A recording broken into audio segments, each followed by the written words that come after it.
welcome to the Think MHK podcast presented by the Manhattan Area Chamber of Commerce. On this podcast, you will hear from a variety of people from across the region, including community leaders and business owners. You will hear their Manhattan stories and hopefully get to know your friends and business associates a little better. Thanks for tuning in today.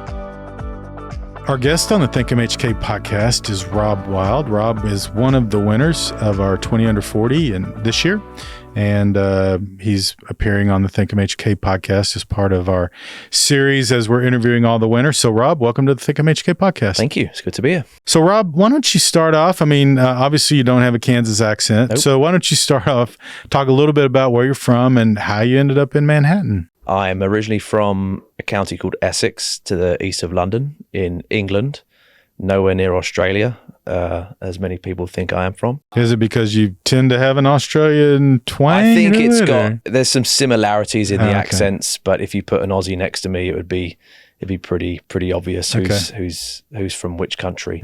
Yeah. I met my wife Sarah in Pennsylvania.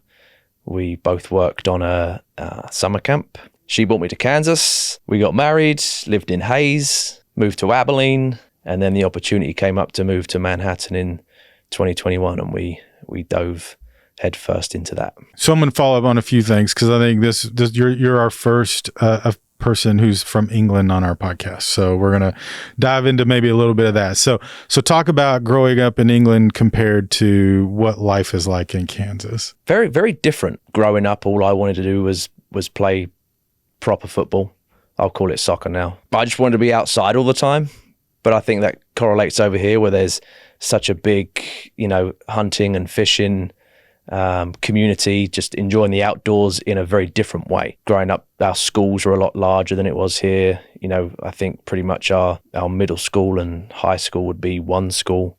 So we'd all be together. Don't have school buses. I had to get public transport or walk or get a lift. Not a lift like an Uber lift, like a ride from someone. Yeah, we're a very crammed in country. Area-wise, we're exactly the same size as Kansas, and there's 53 million people in our country. So I don't know if Kansans would want an extra 50 million people. I doubt it. There's still a lot of countryside though, right? I mean, which is even more crazy. Yeah. You have that many people crammed into a space that still has so much open space. Obviously very urbanized. There's a lot of urban centers that have a lot of people in them. But no, did you live in an urban area? Did you? So we lived in quote unquote a city, and then my parents moved out to a more rural area. But that's the difference. I think is that rural in England, I could still be in London in 40 minutes via public transport. So you get a good mix of everything. But then sport-wise, I mean, I'd go up every Saturday to watch the mighty Spurs.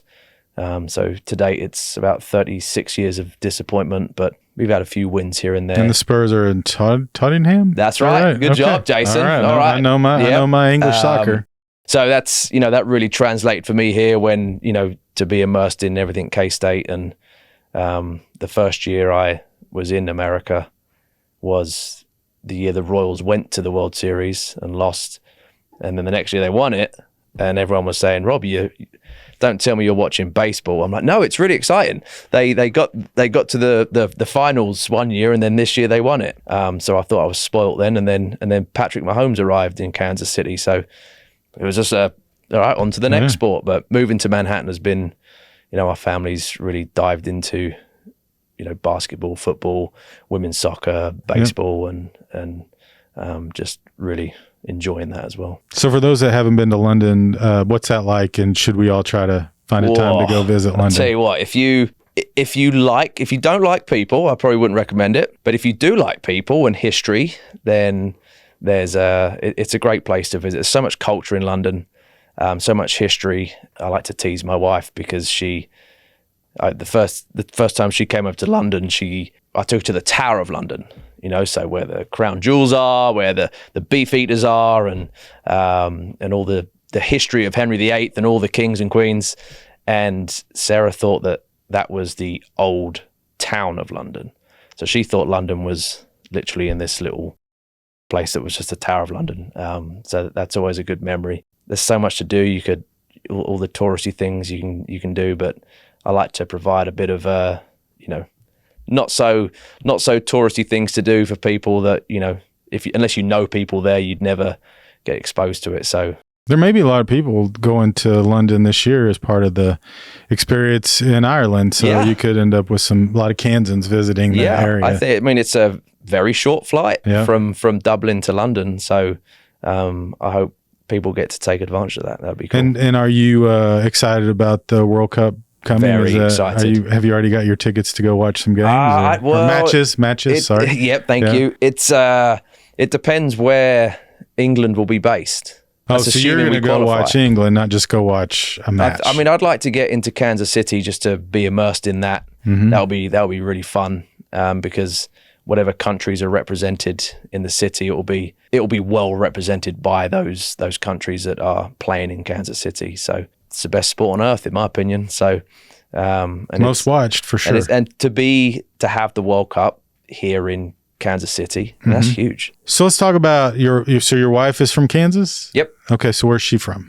So she went to school at Chapman, and she went out to Fort Hayes to get a degree in speech therapy. Graduated in 2018. So how did you both end up at this Pennsylvania camp? That's I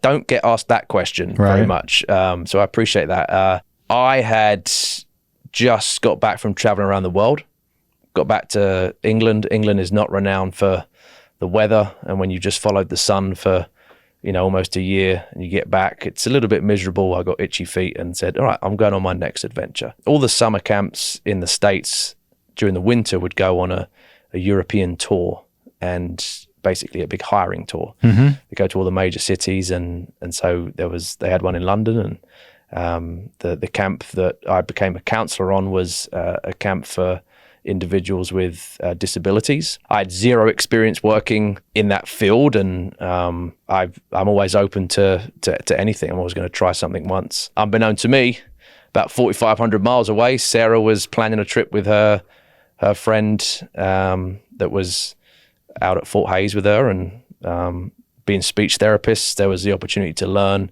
and gain some experience there on that summer camp as counselors, and then we just hit it off from there. And she said, come to Kansas, and I said, well, all right, where's that? I found it. And so you went to Hayes. Yep. And then what'd you do out at Hayes?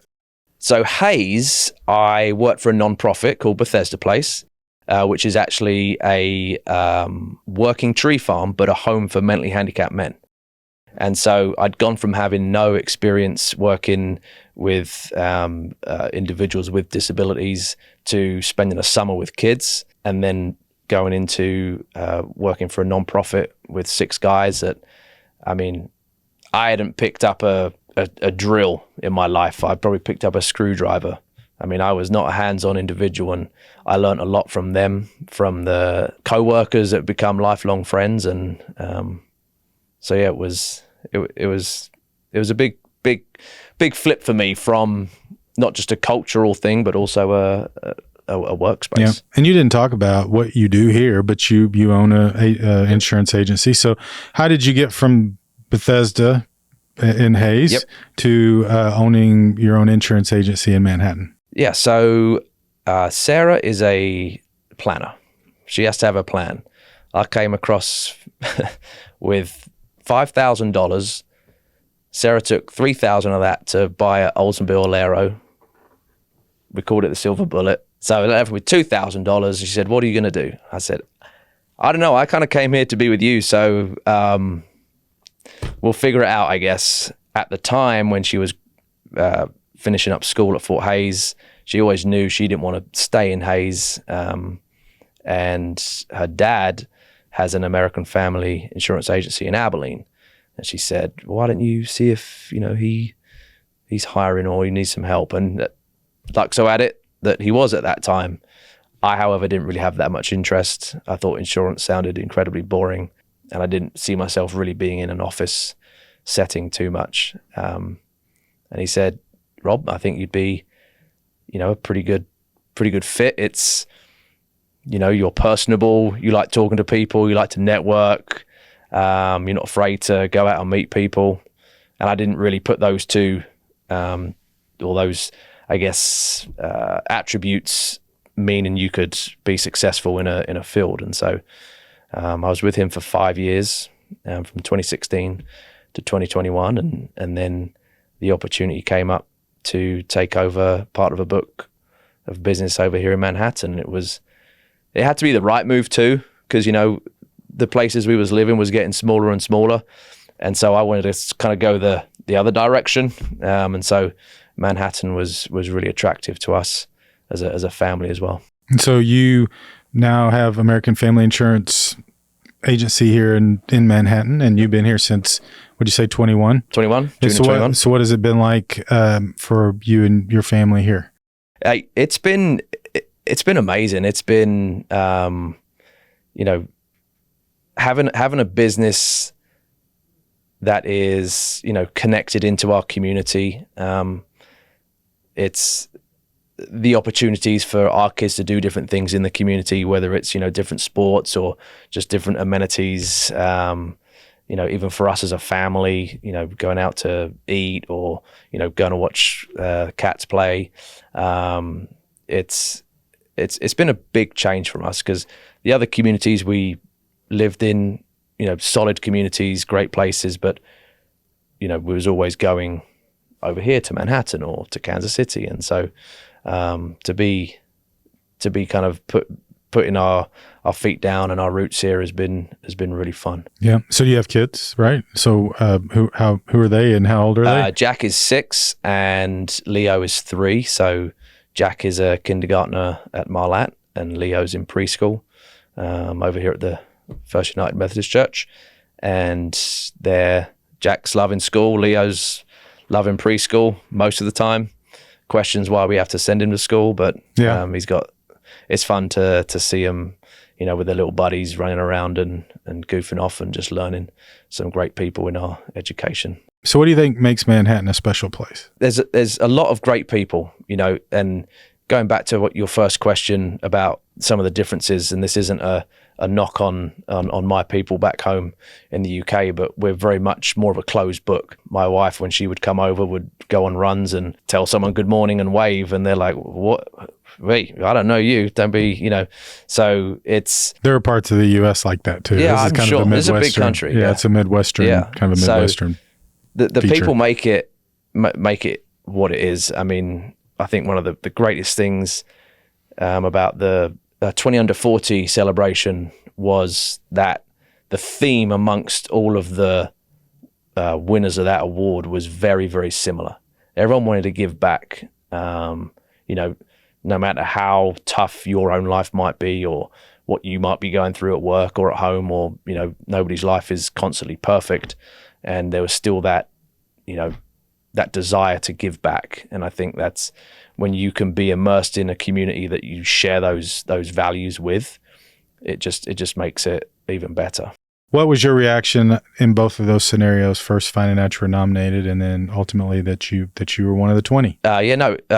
Finding out that I was nominated was, it was incredibly humbling. The thing that made me laugh is, after being nominated, what you have to do is one of the things I hate to do, is brag on yourself basically, and tell you and basically tell people why you deserve to be a winner of the award. I mean, I'm not saying you shouldn't do that, because it enabled me to actually reflect, which I don't think a lot of people do a lot of the time, is you just go by your day and you don't take time to sit back and think, what have I done over the past 2 to 3 years? Like, what's my purpose? What have I achieved? Is it achievements professionally? Is it personally? Is it, or is it a combination? And so it was fun to kind of put that down on paper, because you kind of sit back and go, we did a lot. And then to find out you won was, it was a pretty good feeling. And especially when you saw the list of people on that, and it was really cool to see some very, very familiar names, that you have interactions with all the time. So, yeah, that's an interesting answer. I've not had anybody really say the process of filling out the paperwork was a learning experience, right? But it'd give you an opportunity to say, oh, you know what, I've done more than I thought I did, or you know what, I'm not accomplishing the things that I thought I would have accomplished by now. So that's an interesting dynamic to that whole process. So you own your own business. That's entrepreneurship's not something you necessarily thought you were going to be doing. What's that experience been like? From 2016 to 2021, I learned a lot about the insurance industry. Didn't really learn anything about how to be a business owner. I mean, I was fortunate that my father-in-law would, kind of open the door a bit more than most from an employee standpoint, because I think he knew, I wanted to eventually own my own business, and he showed me, certain things. But once your name is above the door and it's yours, it's a different feeling. I think it's a sense of pride. You feel responsible for a lot, because you're going to hire, you're going to provide for employees and their families, and you want to provide for the community. It's been a roller coaster. You're always learning. A rewarding experience. Yeah, very. Again, going back to kind of like that, making sure you reflect. If anyone's been immersed in the insurance industry over the past 4 years, there's probably a few people that have started to turn a little bit grey or have aged, and it's challenging. It really, really is. It can be a lot of tough conversations you don't want to have, right? But you owe it to customers, clients, prospects that through transparency. I've always taken great pride in showing integrity, and then not taking work home with us, and putting the phone away when you get home, because I get home I tell my wife I'll be home at 5, just after 5, and it's always 6, whatever, it's always later than I say. But then you only have an hour and a half with your kids, and then all of a sudden it's winding down and they go to bed. And it is, your industry is changing significantly. And I ran across an article recently, and this surprised me, that and you do property and casualty mostly, right? Yep. And that homeowner insurance in Kansas was the second or third highest on average in the country. You just are like, by a lot. Like it's crazy, like, $200-$300 a month compared to other states. And I mean, it's just, that whole industry has gotten really difficult as cars get more expensive and homes get more expensive, and hailstorms and more do a destructive. lot of damage. Yep. And yeah, it's just really hard. So yeah, no, it is, but it's I always tell people, seeing everything come full circle is one of the best things, because we represent American Family Insurance. We have a product that we believe is the best out there. You don't want to use your insurance, but when you have to, you want to be taken care of. And so seeing it, come full circle, we put you back to where you were prior to the event. But to your point, it's become pretty pricey because of, the cost of everything. I mean, I remember back when I first started in insurance, people, if they had a little fender bender, they were like, well, it'll probably buff out, or I'll fix it for not very much. And now you're talking thousands of dollars, because there's sensors and calibrations and so many more costs associated with little things that they're more expensive. There's cameras on all the bumpers now, right? You just can't do it. Exactly. It's pretty hard. We'll change the subject a little bit. So as a successful young professional, even though you kind of came about it a roundabout way, right? Yeah. What advice do you have for other young professionals who are either entering the workforce or, like you, looking to start or buy their own business? Be comfortable with feeling uncomfortable. That's, taking a leap of faith is sometimes not the easy route. Our minds tell us that we want to sometimes take the easy route, or convince ourselves we don't need to do this or that. But no, I mean, nobody's perfect. You're going to make mistakes. Learn from your mistakes. Take your experiences, any mistakes you make along the way, and churn them out into how to be a better person and make the most of your opportunities, because we only get one shot. I think that's good advice. I don't know that we have people willing to risk making mistakes. And unfortunately, I think as a society, we need to be better at forgiving mistakes, right? Absolutely, yeah. But, I mean, if you do make a mistake, you're, in the eyes of someone else, you're you're ridiculed for it, or your social media chews you up and spits you out. And so you've got to have some tough skin too. Nothing comes easy in this life, right? So it's not handed to you on a plate. So sometimes it's gonna be tough, but is the reward versus the risk? That's a good point. Okay, so that's the end of the regular segment of our interview. So we're headed to the rapid fire, all right, which is where although we got to know a little bit more about you than we do our normal during the initial segment, but we're going to try to learn a little more about you as a person. Okay. So 10 questions, just try to answer off the top of your head briefly as you can, and we'll find out more about Rob. You ready? All right, let's go. If you could only watch one movie or television show for the rest of your life, what would it be? The Office, the American one. I was going to ask you the American or the British one. Did you watch the British one when it was? I did. But the American one's better? It's way better. Oh, okay. But it's also, the first couple of episodes were, I think the first season is a carbon copy of each other. Describe your perfect day. Oh, my perfect day is winning on all levels. And winning to me looks like, helping others, interacting with others, connecting with others, making a new relationship, leaving the world a better place than it was than when I got in it. What job did you want when you were a kid? Zookeeper. Was there a big zoo where you lived, or did you go to the London Zoo? There was a place called Colchester Zoo, but that was about as much zoo exposure as I ever got. It wasn't anything fancy. So you just saw it on TV, or what? I don't know. I think it was, I had no idea. Oh, okay. Just seemed like a fun thing. Yeah. Who inspires you the most and why? I have a lot of peers in my industry, and I look up to a lot of them. But seeing people succeed as an entrepreneur and listening to how they did it, how they got there, I admire that so much, because I know what it is taking to get there. Yeah, it's a challenge for sure.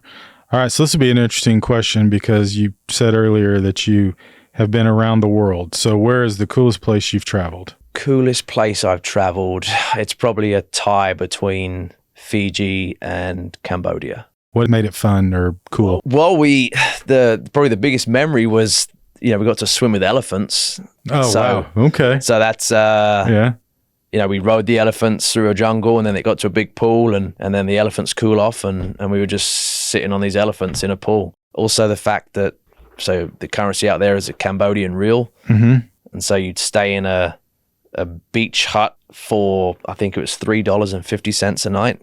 And the people, actually, I'm going to put the Fijian people as some of the best people in the world. Some of them don't have a lot. There's a lot of poverty, but they're possibly the happiest people I've ever met. And it's because they live on Fiji. Well, yeah, that's true. That's a good thing. But it's very makes you kind of, if you're going to complain about something in your day, and I do genuinely think back to my time there, because we stayed there for quite a while. And we got invited out to the local village to have a meal, and they're just happy to be around each other. And if you ask someone the time in Fiji, they'll just say it's Fiji time. They don't give you the time, and all their clocks will be like 3, 4, 1.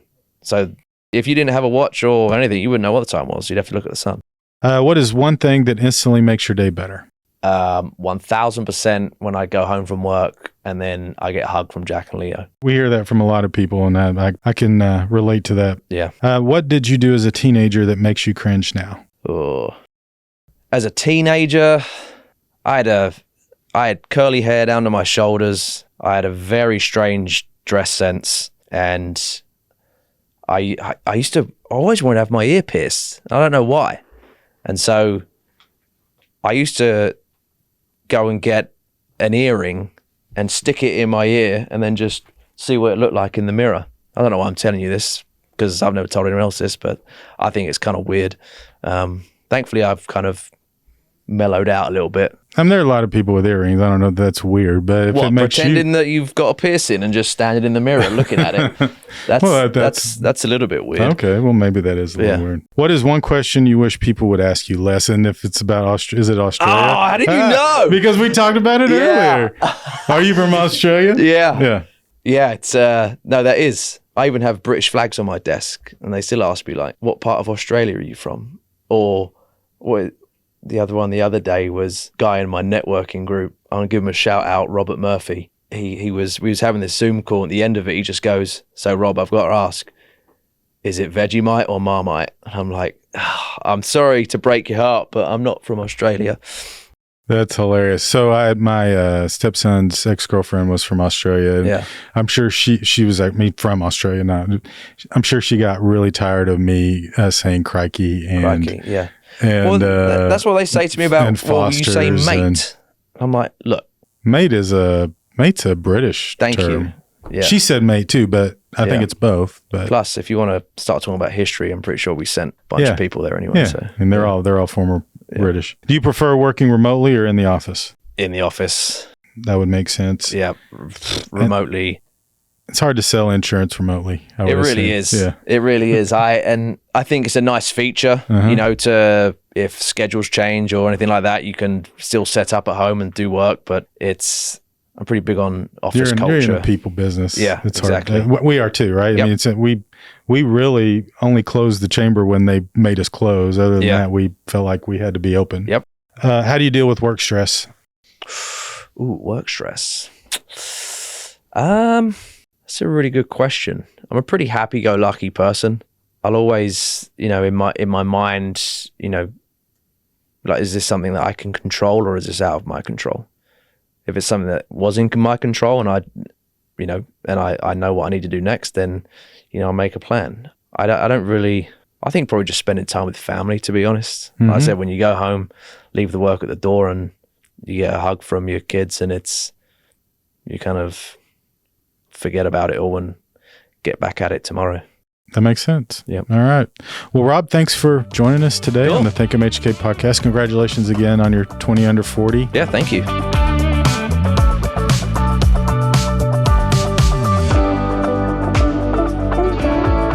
Thanks for listening to this episode of Think MHK, a podcast produced by the Manhattan Area Chamber of Commerce. If you enjoyed the Think MHK podcast, we'd love for you to subscribe and share it out on your social media channels.